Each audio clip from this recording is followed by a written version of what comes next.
urabona ahamagaze hano muri kaburimbo uzamuka aha naho nikomeza hano ko ahantu hari na aparitoma. Iyi ni aparitoma y'abaturanyi yegeranye iri ku ruhande rwayo. Inzu nzi kukwereka ni nshaka kukwereka ni iyi ngiyi urayibona nawe. Iyi nzu iri hano irimo ubuso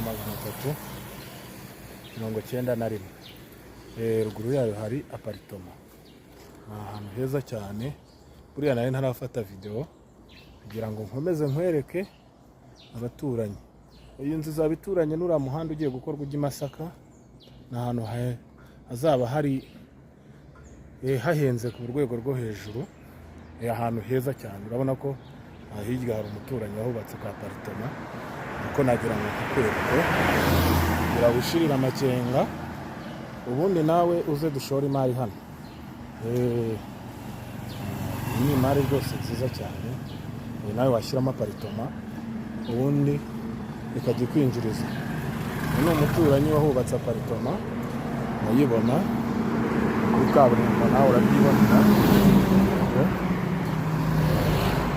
Ni aparitoma muri kubona bituranye. Dore inzu ngiri yahari kuyibona aho iyo moto igeze. Urabona ko ari ahantu heza cyane. Nyine ngutembereze no mu rugo.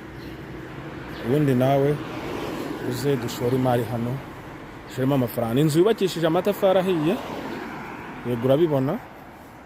Inzu nziza wavugurura. Niyo wayivugurura ubu ngubu yabikodeshwa 500.